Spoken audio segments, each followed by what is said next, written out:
It was just another quiet afternoon in the small town of Willow Creek, the kind of place where everyone knows everyone, and nothing much ever happens.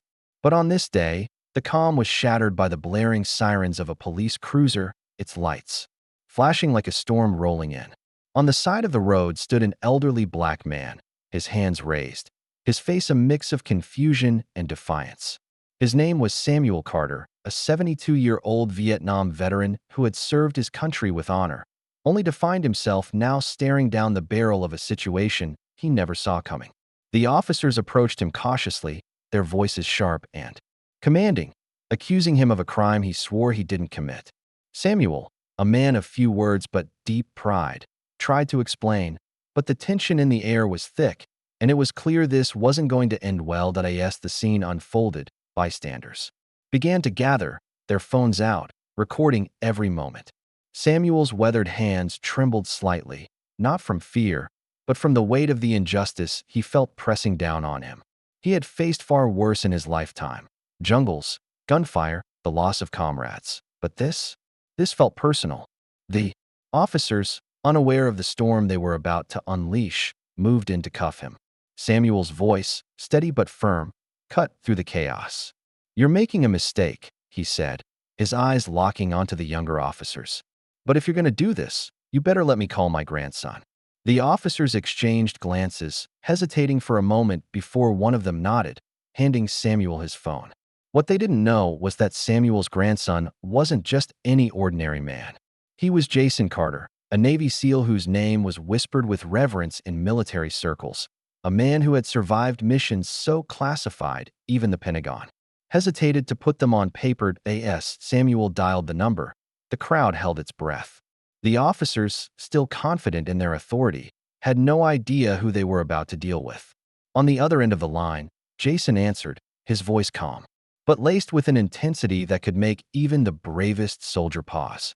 "Grandpa," he said, sensing immediately that something was wrong. Samuel's voice was steady, but there was an edge to it now.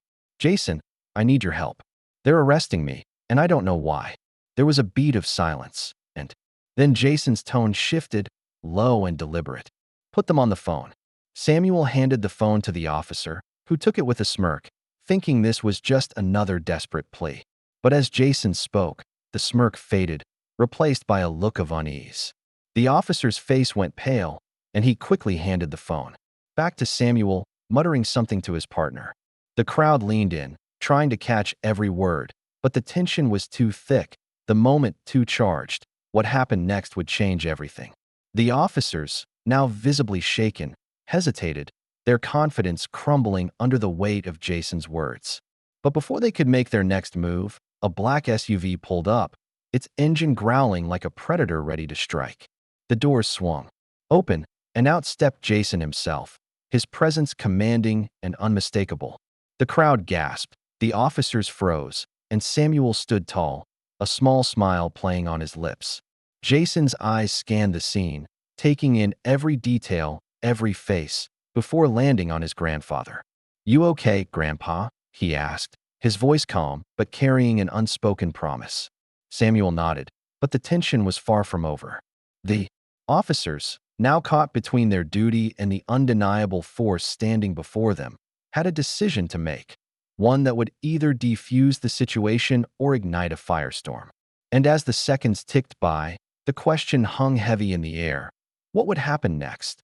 This is a story about respect, about justice, and about the unbreakable bond between a grandfather and his grandson. It's a story that will make you question authority, challenge your assumptions, and leave you on the edge of your seat, wondering how it all ends. Because when the most lethal Navy SEAL alive steps into the picture, nothing is ever as simple as it seems. And as the sun set over Willow Creek, casting long shadows over the scene, one thing was clear: this was far from over. The black SUV idled ominously in the background, its tinted windows reflecting the fading sunlight like a mirror to the chaos unfolding. Jason Carter stood tall, his posture relaxed but his eyes sharp, scanning the scene with the precision of a man who had spent years in life-or-death situations. He wasn't in uniform, but his presence alone was enough to make the officers take a step back. The crowd, now swelling with curious onlookers, whispered among themselves, their phones still, recording every second of the confrontation. Samuel, his hands still raised but his chin held high, looked at his grandson with a mix of relief and pride. He had always known Jason was special, but seeing him here, now, in this moment, reminded him just how far the boy he'd raised had come. The officers, though visibly shaken, tried to regain control of the situation. "Sir, we're just doing our job," the younger one said, his voice wavering slightly. Jason didn't respond immediately. Instead, he took a slow step forward, his eyes never leaving the officers. "Your job?" he repeated, his tone calm, but laced with an edge that made the hairs on the back of everyone's neck stand up. "Your job is to protect and serve, not to harass an elderly man who's done nothing wrong." The older officer, trying to assert some authority, interjected. "We had a report of a stolen vehicle matching his description. We're just following protocol." Jason's jaw tightened, but he didn't raise his voice. "And did you verify that report? Did you even ask him for his side of the story?" The officers exchanged uneasy glances, their confidence crumbling under Jason's steady gaze. Samuel, sensing the tension, stepped forward. "Jason, it's all right," he said, his voice calm but firm. "I don't want any trouble." Jason glanced at his grandfather, his expression softening for just a moment. "There won't be any trouble, Grandpa," he said. "Not unless they make it." The crowd murmured, their phones capturing every word, every gesture. This wasn't just a story about a traffic stop gone wrong. It was a story about power, about respect, and about the lengths a family would go to protect their own. And as the standoff continued, it became clear that this was about more than just Samuel and Jason. It was about every person who had ever felt targeted, every person who had ever been misunderstood, every person who had ever needed someone to stand up for them. But who was Jason Carter, really? To the people of Willow Creek, he was just Samuel's grandson, a quiet man who visited occasionally but mostly kept to himself. To the military world, he was a legend, a Navy SEAL whose name was synonymous with courage and precision. He had been on missions so dangerous, so secretive, that even his closest comrades didn't know the full extent of what he'd done. He had faced down warlords, rescued hostages, and survived situations that would have broken lesser men. But here, in this small town, he was just a grandson trying to protect the man who had raised him. And as the officers hesitated, unsure of their next move, Jason's mind raced. He knew how this could go. He had seen it before, in places far from here. But he also knew that this wasn't a war zone. This was his hometown, and he wasn't about to let it become one. Meanwhile, Samuel's mind was elsewhere, drifting back to the past. He thought about his time in Vietnam, about the friends he had lost, about the sacrifices he had made for a country that didn't always seem to appreciate them. He thought about raising Jason after his daughter, Jason's mother, had passed away, about the long nights and hard days, about the pride he felt watching the boy grow into a man. And he thought about the world today, about how much had changed and yet how much had stayed the same. He didn't want this to turn into a spectacle, but he also knew that sometimes, standing up for what was right meant standing in the spotlight. As the tension hung in the air, the sound of another siren broke the silence. A second police car pulled up, and out stepped Sheriff Daniels, a grizzled man in his late 50s who had known Samuel for years. He took in the scene with a practiced eye, his expression unreadable. "What's going on here?" he asked, his voice calm but authoritative. The younger officer quickly explained the situation, his words tumbling out in a rush. Sheriff Daniels listened, his eyes flicking between Samuel, Jason, and the officers. When the younger man finished, the sheriff sighed, rubbing his forehead, as if trying to ward off a headache. "Samuel," he said, his tone softer now, "you know we have to follow up on these reports. But this," he gestured to the scene, to the crowd, to Jason. "This isn't the way." Jason stepped forward, his voice steady but firm. "Sheriff, with all due respect, my grandfather doesn't deserve to be treated like this. He's a veteran, a man who's given more to this country than most people ever will. And if this is how we treat our elders, then we've got a bigger problem than a mistaken identity." Sheriff Daniels nodded, his expression thoughtful. He knew Jason's reputation, knew what the man was capable of, but he also knew that this situation was a powder keg waiting to explode. "Let's take this down to the station," he said finally. We'll sort it out there, away from all this." He gestured to the crowd, to the phones still recording, to the tension that seemed to hum in the air. Jason hesitated, his eyes narrowing. He didn't trust easily, especially when it came to law enforcement. But he also knew that this wasn't the time or place for a confrontation. He looked at Samuel, who gave him a small nod. "All right," Jason said finally. "But I'm coming with him." Sheriff Daniels nodded, his expression unreadable. "Fair enough." As they moved toward the cars, the crowd began to disperse, their whispers fading into the evening air. But the story was far from over. In fact, it was just beginning. Because as they drove toward the station, none of them knew what was waiting for them there, or what secrets were about to come to light. And as the sun dipped below the horizon, casting the town in shadows, one question lingered in the air, unanswered. What had really happened that afternoon? Was it a simple case of mistaken identity, or was there something more at play? And as Jason sat in the back of the police car, his grandfather by his side, he couldn't shake the feeling that this was about more than just a traffic stop. It was about justice, about respect, and about the lengths people would go to protect what they loved. And as the cars pulled into the station, the tension only grew, the stakes only higher. Because in a town like Willow Creek, where everyone knew everyone, secrets didn't stay buried for long. And this secret?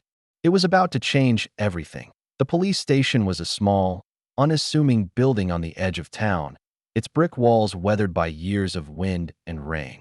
Inside, the fluorescent lights buzzed faintly, casting a harsh glow over the worn linoleum floors. Samuel sat in a chair near the front desk, his hands resting on his knees, his expression calm but weary. Jason stood nearby, his arms crossed, his eyes scanning the room with the precision of a man who missed nothing. Sheriff Daniels had taken the officers aside, his voice low but firm as he spoke to them in a corner of the room. The tension was palpable, a quiet storm brewing beneath the surface. As the minutes ticked by, Samuel's mind wandered. He thought about the car he'd been driving, an old sedan he'd owned for years. It wasn't much to look at, but it was reliable, and it had gotten him where he needed to go. He couldn't understand why anyone would think it was stolen. He had the registration, the insurance, everything in order, but the officers hadn't even asked to see it. They'd just assumed, and that assumption had led to this. He sighed, shaking his head. It wasn't the first time he'd been judged by the color of his skin, and he doubted it would be the last. But this time, it felt different. This time, he had Jason by his side. Jason, meanwhile, was thinking about the bigger picture. He knew this wasn't just about his grandfather. It was about a system that too often failed people like Samuel, people who had given so much and asked for so little in return. He thought about the men he'd served with, about the sacrifices they'd made, and about how many of them had come home to a country that didn't always treat them with the respect they deserved. He clenched his fists, his jaw tightening. He wasn't going to let this slide. Not this time. Sheriff Daniels finally approached, his expression unreadable. "Samuel," he said, his tone measured. "We've looked into the report, and it seems there's been a misunderstanding. The vehicle description was vague, and the officer who took the call made an assumption he shouldn't have." Samuel nodded, his face calm but his eyes sharp. "I understand," he said quietly, "but assumptions like that can get people hurt." Sheriff Daniels sighed, running a hand through his graying hair. "You're right," he said, "and I'll make sure this doesn't happen again. But for now, you're free to go." Jason stepped forward, his voice low but firm. "That's it?" he asked. "No apology? No accountability?" Sheriff Daniels met his gaze, his expression steady. "I'm handling it, Jason," he said. "But this isn't the place for a confrontation."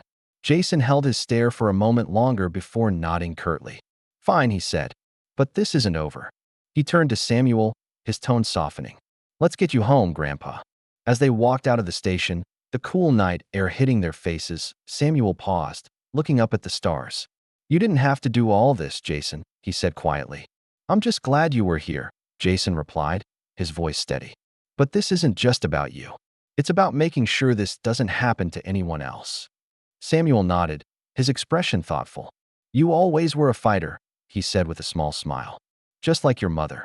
The drive back to Samuel's house was quiet, the hum of the engine the only sound between them. But as they pulled into the driveway, Jason noticed something that made his blood run cold. The front door was slightly ajar, the lock broken. He held up a hand, signaling for Samuel to stay in the car as he stepped out, his movements silent and deliberate. He approached the house cautiously, his training kicking in as he scanned the area for any signs of movement. Inside, the living room was in disarray, furniture overturned, drawers pulled out and emptied onto the floor. Someone had been here, and they hadn't been looking for money. Jason's mind raced. This wasn't a random break-in. It was too targeted, too deliberate. He thought about the traffic stop, about the officer's insistence that Samuel's car had been reported stolen. Was this connected? He didn't have answers, but he knew one thing for sure. This wasn't over. Not by a long shot. Back in the car, Samuel watched as Jason emerged from the house, his expression grim. "What is it?" Samuel asked, his voice tinged with concern. Jason hesitated, not wanting to alarm his grandfather, but knowing he couldn't keep it from him. "Someone broke in," he said finally.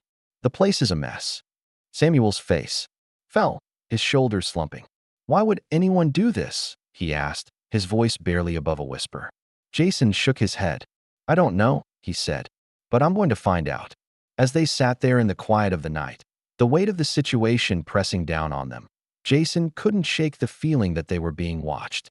He scanned the street, his eyes narrowing as he caught a glimpse of movement in the shadows. A car was parked a few houses down, its engine off, but its headlights flickering faintly. Jason's instincts screamed at him to investigate, but he knew he couldn't leave Samuel alone. "Not now. Let's get you inside," Jason said finally, his voice firm. "We'll figure this out in the morning." Samuel nodded, his expression weary but determined. As they walked into the house, Jason's mind was already racing, piecing together the fragments of what had happened. The traffic stop, the break-in, the car in the shadows, it was all connected. But how? And more importantly, who was behind it? As the night stretched on, the tension only grew, the questions multiplying with no answers in sight. But one thing was clear, this was far from over. And as Jason sat in the dim light of the living room, his grandfather sleeping fitfully in the next room, he knew that whatever was coming, he would be ready. Because when it came to protecting his family, there was no line he wouldn't cross, no fight he wouldn't take on. And whoever was behind this, they had no idea what they were up against. The night stretched on, the silence in Samuel's house heavy with unease. Jason sat in the dimly lit living room, his eyes fixed on the broken front door. He had propped a chair against it as a makeshift barricade, but it did little to ease the tension coiled in his chest. Samuel had finally fallen asleep in his recliner, his breathing shallow but steady. Jason didn't have the heart to wake him. The old man had been through enough already. But as the hours dragged on, Jason's mind refused to rest. Every creak of the house, every rustle of the wind outside, set his nerves on edge. Someone had been here. Someone had violated his grandfather's home. And Jason was determined to find out. WHY.BY dawn. The first light of morning filtered through the curtains, casting long shadows across the room. Jason was still awake, his thoughts racing. He had spent the night piecing together what little he knew. The traffic stop, the break-in, the car in the shadows, it all felt too deliberate to be a coincidence. But who would target Samuel? He was a retired veteran, a man who kept to himself and minded his own business. He didn't have enemies. At least, none that Jason knew of. But as the sun rose, so did Jason's resolve. He wasn't going to sit around waiting for answers. He was going to find them. He woke Samuel gently, the old man stirring with a groan. "Jason," Samuel mumbled, his voice thick with sleep. "What's going on?" Jason crouched beside him, his tone calm but urgent. "We need to talk, Grandpa," he said. "About what happened last night. About why someone would break in here." Samuel rubbed his eyes, his expression clouded with confusion. "I don't know, Jason," he said. "I don't have anything worth stealing."